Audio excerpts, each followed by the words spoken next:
Hello everyone. It is a great honor to present our latest research towards HDR and HFR video from Rolling-Mixed-Bit Spikings. First, let me introduce our motivation. What are spiking cameras? Spiking cameras continuously perceives photons arriving at each pixel. When the accumulated photons reach a predefined threshold QC, a single bit spiking 1 is fired, and the pixel is reset to 0. The single-bit spikings are less compatible with the human visual system, necessitating reconstruction algorithms to convert them into video frames. Video frame reconstruction can be achieved by accumulating a number, n, of spiking planes. A smaller n leads to lower bit depth of the reconstructed image, n equals 1 for 1 bit, while a larger n results in a higher bit depth, n equals 255 for 8 bit. In static and low-speed conditions, one could set a large N to reconstruct an HDR image. However, in high-speed conditions, longer accumulation time introduces more severe motion blur. Looking at this figure, the horizontal axis represents the exposure, while the vertical axis indicates the signal-to-noise ratio, SNR. The dynamic range of camera sensors is typically defined as the range of exposure where the SNR surpasses a threshold of 1. The dynamic range of spiking cameras is jointly determined by the quantization level L and the accumulation number n. Fixing n equals 10, when L equals 1, the dynamic range is 23 decibels, when L equals 3, the dynamic range is 32 decibels, and when L equals 7, the dynamic range is 40 decibels. Fixing L equals 1, when n equals 10, the dynamic range is 23 decibels, when n equals 30, the dynamic range is 33 decibels, when L equals 70, the dynamic range is 40 decibels. This table lists the detailed numbers.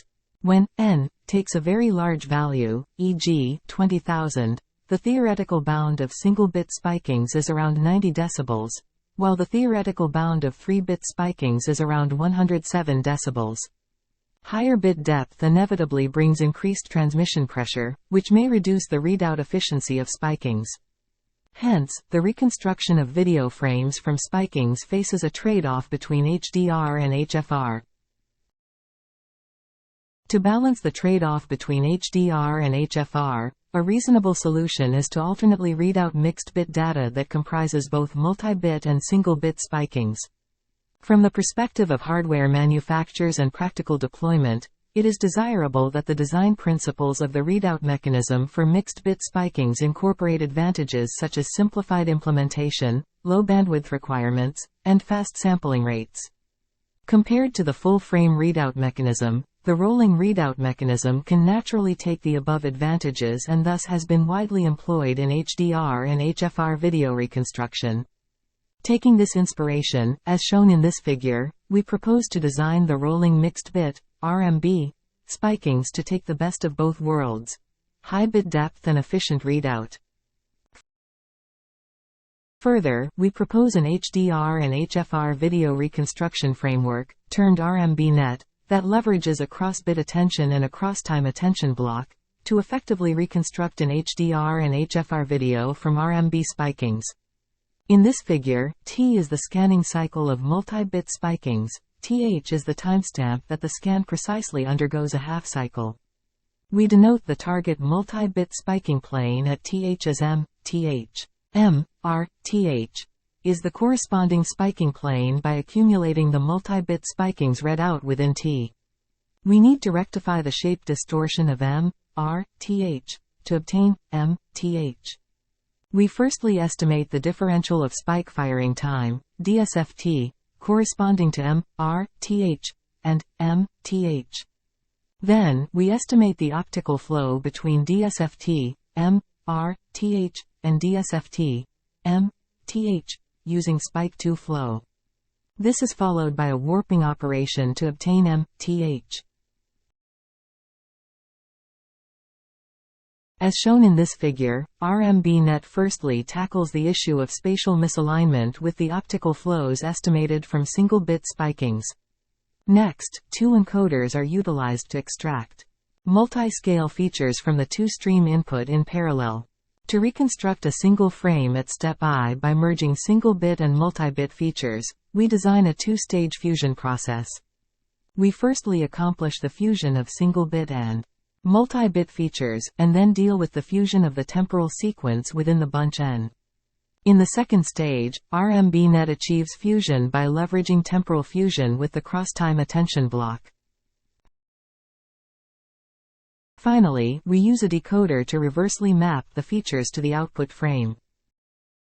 We compare our method with existing spiking-based video reconstruction methods.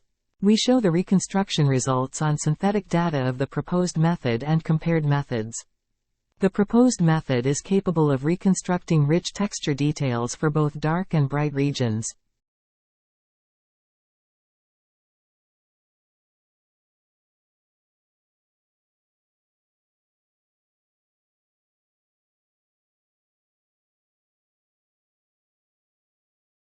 In order to demonstrate the effectiveness of the proposed framework on real-world scenes, we perform experimental comparisons on real synthetic data.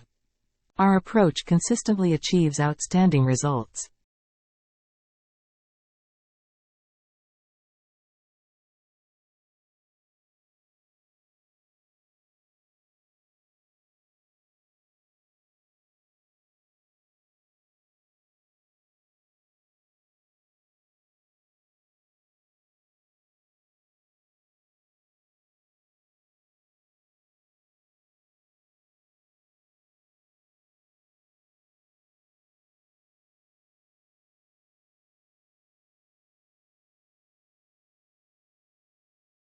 Thanks for watching.